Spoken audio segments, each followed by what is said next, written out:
From beginning to end, our party has always adhered to the lofty ideals of communism. Party members, especially leading cadres, should be especially firm believers and faithful practitioners of the lofty ideal of communism and the common ideals of socialism with Chinese characteristics.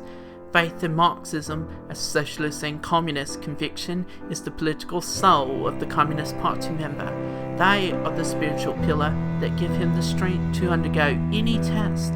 The party constitution clearly stipulates that a party's highest ideal and ultimate goal is to achieve communism. At the same time, the party constitution also clearly stipulates that the high ideal of communism can only be realized by a highly developed socialist society. To pause for a moment or two and then suddenly enter communism, that is not realistic. Comrade Deng Xiaoping said that the consolidation and development of the socialist system will require its own long period of history. He said that it will require the tireless struggle of generations, up to 10 generations, or perhaps even tens of generations of communists. Tens of generations, that is a long time. Even from the time of Confucius to the present day, we have not seen more than 70 generations. Looking at the problem in this way is a real demonstration of the soberness of the Communist Party of China.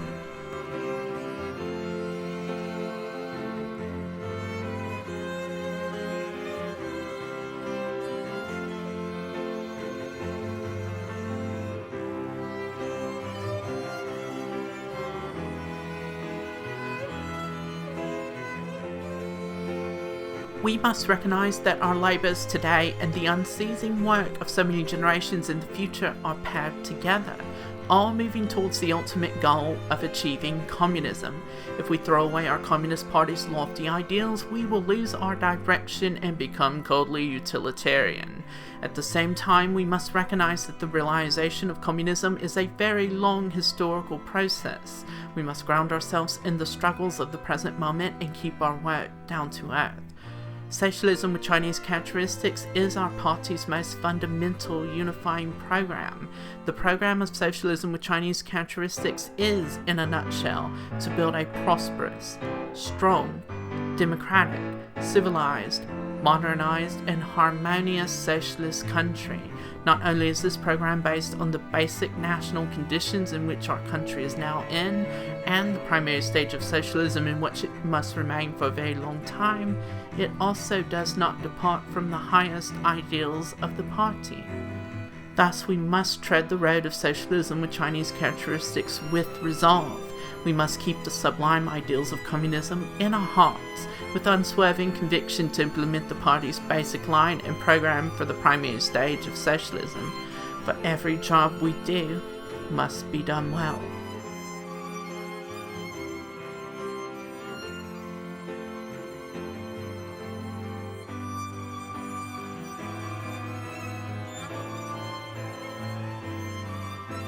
Revolutionary ideals reach higher than the heavens. Without lofty ideals, you do not reach the standards of a Communist Party member. Yet those who abandon their work in the real world to vainly preach such ideals also do not reach this standard.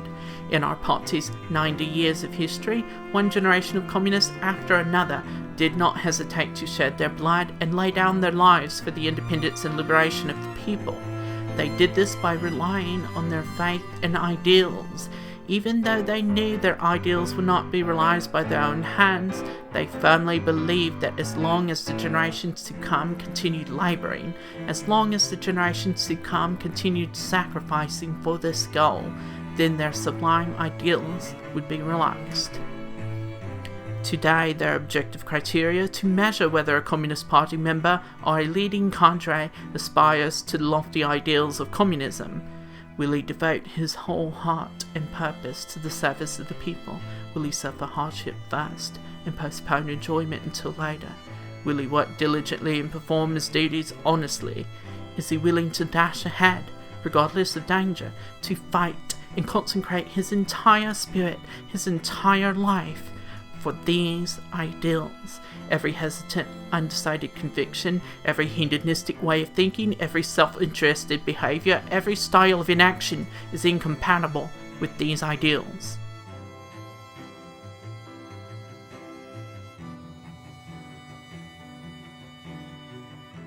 there are people who believe that communism is an unattainable hope, or that it is even beyond hoping for, that communism is just an illusion. This touches upon whether historical materialism or historical idealism is the proper frame through which to view world affairs. The fundamental reason why some of our comrades have weak ideals and faltering beliefs is that their views lack a firm grounding in historical materialism. We should educate and guide cadres and the broader mass of party members so that we can unite in our common ideal of practicing socialism with Chinese characteristics together with our lofty ideal of securing communism. Our actions must be devout, determined, profound, and sincere. With firm ideals and convictions, we will stand taller, our vision will grow wider, and our mind will grow broader.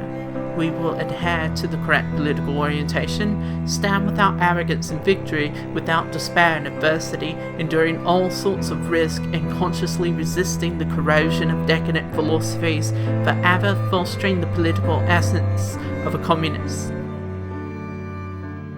The facts have repeatedly told us that Marx and Engels' analysis of the basic contradictions in capitalist society is not outdated, nor is the historical materialist view that capitalism is bound to die out and socialism is bound to win. This is an inevitable trend in social and historical development.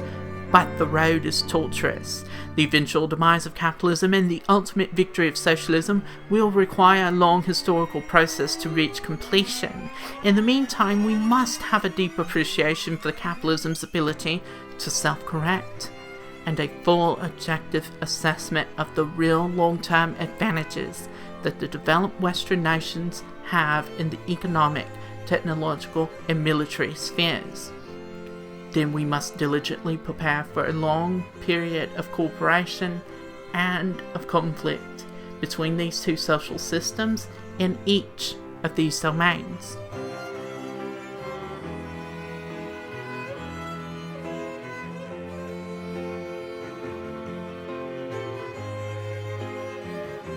For a fairly long time yet, socialism in its primary stage will exist alongside a more productive and developed capitalist system. In this long period of cooperation and conflict, socialism must learn from the boons that capitalism has brought civilization. We must face the reality that people will use the strengths of the developed Western countries to denounce our country's socialist development. Here we must have a great strategic determination, resolutely rejecting all false arguments that we should abandon socialism. We must consciously correct the various ideals that do not accord with our current stage. Most importantly, we must concentrate our efforts on bettering our own affairs, continually broadening our comprehensive national power, improving the lives of our people, building a socialism that is superior to capitalism, and laying the foundation for a future where we will win the initiative and have the dominant position. From this analysis, we gain a deeper appreciation of the fact that the ideological road we chose to follow is the central problem that will determine the victory or defeat of our party's work, the very fate of the party itself. As Comrade Mao Zedong once said, quote, "A revolutionary party is the guide of the masses. In revolutions, there has never been a revolutionary party that has led its people onto the wrong road, whose revolution did not fail." End quote.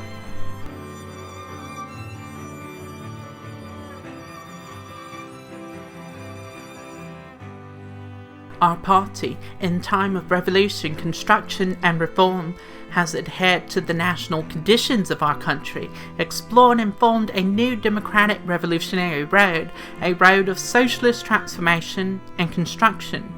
This is the road of socialism with Chinese characteristics, and this is the spirit of exploration, this resolution, to stick to our own road. It is the true reason this party has always been able to reawaken itself after setbacks and spring from triumph to triumph.